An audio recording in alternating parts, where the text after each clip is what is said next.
Today's video is sponsored on Patreon by Daniel Stewart.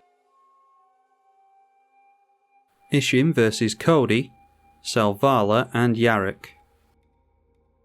Trying to squeeze a game in with Isshin again before new Capina starts, so I'm not sure if everyone's interest has died down thanks to a new set coming out. See a couple of mana dorks come out from the first two players. We draw into Vault of the Archangel, so cracking a Verdant Catacombs to get a try-on. Sylvan Library for Yarok.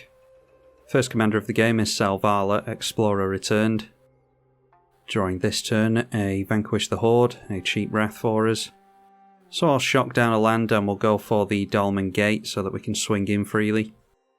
The full 8 life paid into the Sylvan Library and they drop themselves a Mana Crypt. And then tapping out into a turn 3 Yarok. The Dork swinging into the right at Codie. Selvala being activated for the first time. And they got 3 mana from that, so able to go in for a Karametra. Well, that's a pretty productive turn for them, being able to play into a creature with the 2 mana that they had left over. And that was a Scrib Ranger, allowing them to rampant growth thanks to the god that they've just played. Bouncing a forest back to hand with the Scrib Ranger will allow them to untap the Selvala. And we draw a Croxa this time. That generated them 4 mana, so the hits just keep coming here. It is a Beast Whisperer this time. Not only are they ramping, but they're going to be able to keep their hand full. That also animates the Karametra. Codie into play. Alright, there's a land for us. We can actually stand to blow up 3 commanders here, so yeah, I think it would be foolish not to go for Vanquish the Horde. Punish our opponents for going too quickly. I'll play the untapped Scrubland first. We'll exile the Karametra while we've got the chance, because the Vanquish the Horde won't blow up an indestructible god. And then after that we can go for Vanquish the Horde for only 2 mana, wiping out every creature in play. Yarok got hit by the lightning bolt from the crypt but didn't take any more life to the Sylvan Library, playing a Priest of Titania this turn. Well, they're not struggling on mana this game. Selvala going for Sol Ring. And then even more card draw, Soul of the Harvest this time. Oh, I didn't notice Codie had been dumped in the bin, so a find from Codie will return that to the hand. Alright, we draw into a Smothering Tithe just in the nick of time. We haven't ramped at all this game, so our 4th land on turn 4 takes us into the Smothering Tithe. Yarok actually paid for the first Smothering Tithe there, but then draws the additional cards from the Sylvan Library, so that puts those on the stack as well. Still not taking any more life, and that is the Beast Whisperer they get into play this time. Followed by Coiling Oracle, that will draw them a card. Wow, this Selvala player really can't miss, going for the Great Henge now. And yep, as you would expect, the 6/6 Trampler swings in at us. Replaying their commander, comes in with a plus counter, and they will draw 2 cards from their respective permanents. And Codie decides to scoop it, unfortunately, so, well, that's 1 less player to deal with. We are ramping like crazy here because the Selvala player decided to drop another creature, so drawing 2 more cards. Well, we're not missing lands, at least draw into another one there. Let's get our commander out for the first time this game. Then we'll throw down Laelia, because that has haste and we'll be able to make use of the Isshin being in play. And then let's drop Inferno Titan as well. Pointing that at the Beast Whisperer, that can lightning bolt that out of the way, don't want to be dealing with that and Yarok together. Then I'll swing in at Yarok with Laelia, because they have worse blockers. Exiling 2 cards with the Laelia, one is Atali, that's a really good one. And so he's launched the fleet, we've already attacked unfortunately. They just decide to take the hit from Laelia, so we'll pass the turn through to them. Continuing to draw those cards with Sylvan Library is going to keep feeding us treasure tokens. Yarok the Desecrated being cast once more. And there we see a Rex Sage, so getting to blow up 2 things here. And yes, they do go for the correct permanents. That is Smothering Tithe and the Great Henge being destroyed. Selvala activated once again, gives us an Chroma's Memorial. Yeah, they might regret giving us that. They throw out a Wirewood Symbiote to untap their commander.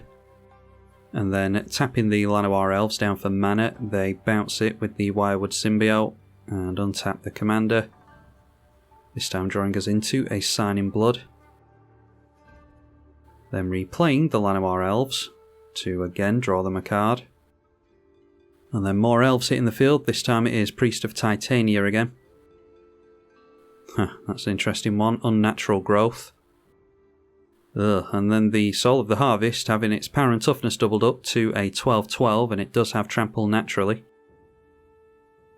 So we'll just have to take a big chunk of damage here. Go right the way down to 19. Well, that's looking like a pretty good draw. The more creatures come into play, Revenge of Ravens. But I think we are going for the Akroma's Memorial here so we can swing in freely. So the power and toughness being doubled on the Celestia player's side of the field again, not that it matters to us.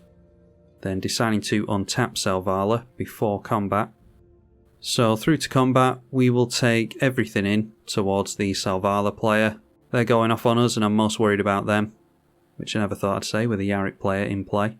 So that means we get double Laelia triggers and double lightning bolts from the Inferno Titan. So we'll deal 2 to the Wirewood Symbiote and then 1 to the Priest of Titania on Yarok's side of the field. And then after that it is 2 onto the other Priest of Titania, and we'll just get rid of the Rex Sage and hope that they don't have any reanimation. Selvala being tapped and getting us into a swamp. Okay, and that is a Kabira takedown. So that is some damage going on to the Laelia. That's a 4/4. So not quite big enough to survive that, unfortunately. We do still get the exile cards though, so that is a Plains and a Painful Truths as well. Pay 3, lose 3 life, draw 3 cards. And we managed to hit our opponent there, only taking them down to 45, unfortunately. So we're just holding up the Fracture, I think. Well, speaking of Titans and double triggers, now it's a Grave Titan coming into the Yarok. So landing themselves 8 toughness in the form of zombies. That's on top of a 6/6 Death Toucher. Yarok turning in sideways towards Selvala. They still won't be south of their beginning life total. So before they untap with any green mana, they might have Heroic Intervention or something. I'm going to blow up the Unnatural Growth with the Fracture, because I don't want to be taking a hit for 12 again. And they might be able to make use of Rishkar's expertise and a doubled up power or something. Selvala activating once again, drawing us into Necropotence. Oh, that's actually pretty bad for us. Vigor coming into play here. We'll cantrip them, but it'll also switch off any damage. Followed by Azuri's Predation. Alright, so yeah, they're not going to lose any of their beast tokens here, thanks to the Vigor. Oh, awesome. Never been as happy to see a mana drain before.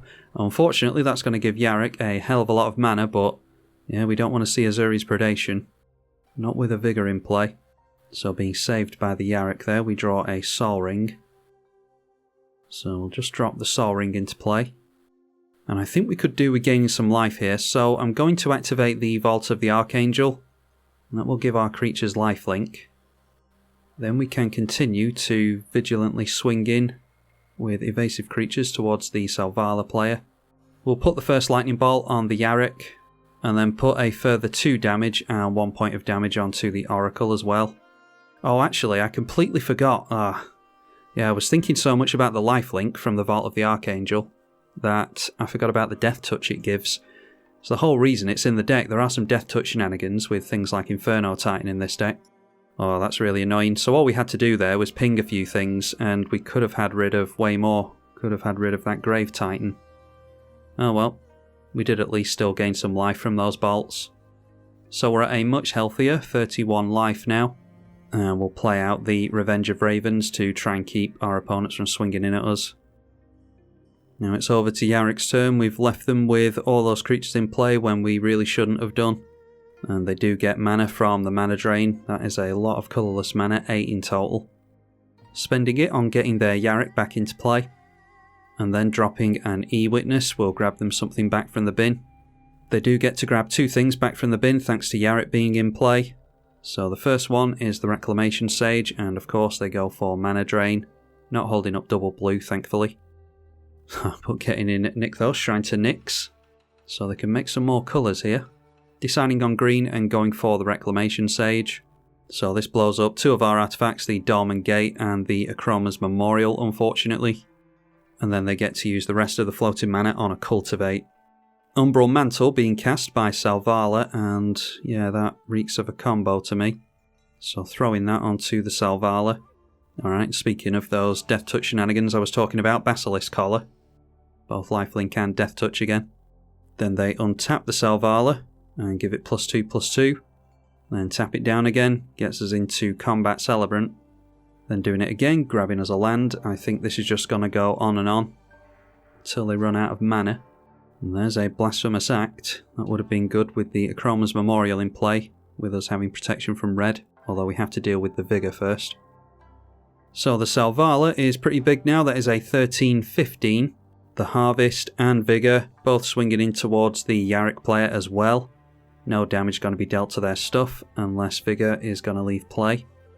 Chumping the Commander and then deciding to block 2 damage from the Soul of the Harvest for some reason. I think I would have just taken the 6 there personally, because you're just making it bigger. Okay, just another land for us this turn, unfortunately.